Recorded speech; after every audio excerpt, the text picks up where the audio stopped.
The basics of HVAC. The modern commercial or office building consists of many sophisticated systems. These systems include foundation and support structures, electrical and lighting, and plumbing and fixtures. Another major part of any building that is often taken for granted by its inhabitants is the HVAC system. HVAC stands for heating, ventilation, and air conditioning. In this unit, we will identify the purpose and goals of the HVAC system, describe basic HVAC parts, and describe how these parts work together. Air quality is an essential consideration in maintaining the productivity, comfort, and health of the occupants and should not be trivialized. If air quality and temperature are not maintained, occupant comfort in the workplace can suffer, directly affecting productivity and morale. The goals of an HVAC system. When examining the design of an HVAC system, we must remember the various roles that the HVAC system plays. We all know that when we're cold, we turn the thermostat up for more heat, and when we're hot, we turn the thermostat down. So the HVAC system keeps us comfortable by adjusting the room's temperature. But equally important, the HVAC system must keep occupants comfortable by supplying fresh air to a room. If we introduce a significant proportion of fresh exterior air and alleviate carbon dioxide buildup, occupants experience better health and performance gains. Studies have shown a direct link between CO2 levels and short-term sick leave in office workforces. However, our concerns regarding the HVAC system and occupant health do not end here. In heavily air-conditioned, energy-efficient environments, recirculated conditioned air can carry contaminants which contribute to respiratory illness. It is the HVAC system's job to remove contaminants and dust from the air using filters at various stages. As important as this consideration is in an average office or commercial building, this feature is critical in facilities that contain clean rooms, medical facilities, or hazardous materials.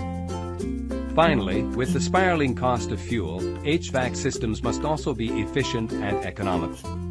Energy-efficient HVAC systems might incorporate variable air volume designs, components designed for operation at low pressures, digital control systems, mechanisms for reclaiming heating or cooling benefits from recirculated air, and high-efficiency ECM fan motors. Many price products are designed specifically with energy efficiency in mind. By understanding the importance of occupant comfort, we realize the significance of the HVAC system in a building design. It's responsible for controlling the temperature in the environment, providing fresh air to the occupants, filtering out dust and contaminants, while operating in an energy-efficient and unobtrusive manner. The following section covers the different parts that make up a basic HVAC system.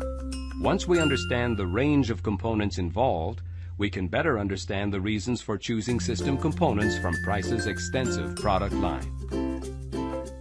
The parts of an HVAC system. The HVAC system installed in a commercial or office space differs greatly from the heating and cooling system that you might be familiar with in your house. In your home, your heating system is set up to deliver warm air during the winter and cool air in the summer. It does this using a furnace or an air conditioner and a common set of ductwork. When your thermostat detects that your home is too cold, it sends signals to the furnace, which then delivers warm air simultaneously to all parts of your house. Note that it is typical to have only one thermostat, and it does not account for temperature variation in any other rooms. Likewise, in the summer, your thermostat will detect when your home has become uncomfortably warm, and it will signal your central air conditioning system to deliver cool air simultaneously to all parts of your house. Again, note that your thermostat is measuring the temperature in only one room.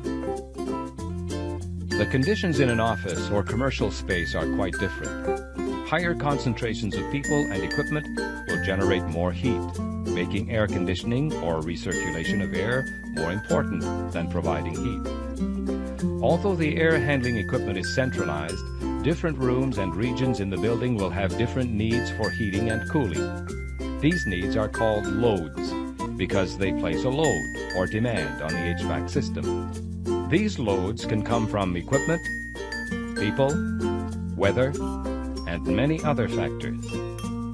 In the simplest case, we address this by providing a constant supply of cool air, which is then managed by the HVAC distribution system.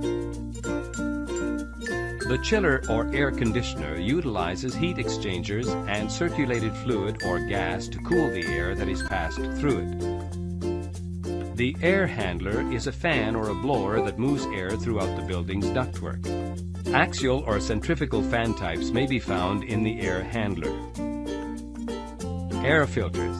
Depending on the requirements of the occupants and the activities in the building, various grades of air filters are used in the system.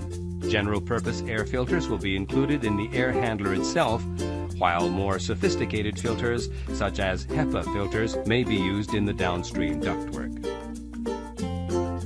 Ductwork. Round, square, and rectangular ductwork provides a pass for the conditioned air from the air handling unit to the environment.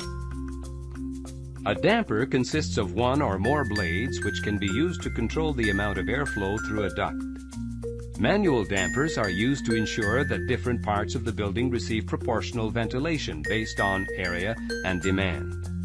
Automated dampers may be installed at firewalls which close in the case of a fire. A terminal unit is a device that uses an automated damper to control the amount of air which is delivered to a room or region. The damper is typically controlled by an electric, pneumatic, or digital actuator, which in turn is regulated by a thermostat. A set of adjacent rooms or regions in a building which have identical heating and air conditioning needs are called a zone. It is typical to assign at least one terminal unit and corresponding thermostat to each zone. Price manufactures many different varieties of terminal units to suit all types of building needs.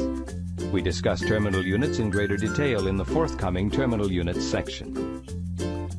Heating coils may be installed after a terminal unit to provide heat on a zone-by-zone basis.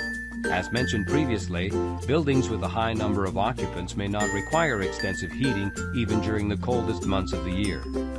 Heating coils offer an efficient way of providing heat for those few areas that require it and are controlled by the same thermostat system as the terminal unit.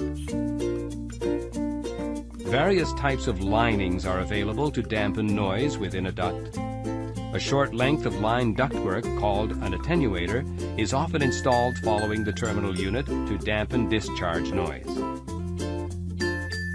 Ultimately, the test of an HVAC system lies in its ability to deliver conditioned air to the occupant. Air from the ductwork enters the occupied space through grills, registers, or diffusers, often called GRDs. The term grill is commonly applied to any air outlet or intake that consists of a square or rectangular face and neck and whose facial appearance is made up of louvers, which may be used to deflect the air. A register is a grill that has one or more adjustable blades or dampers that control the amount of air that flows through. A diffuser is an air outlet which incorporates structures such as vanes, louvers, perforations, and other features for distributing and directing air.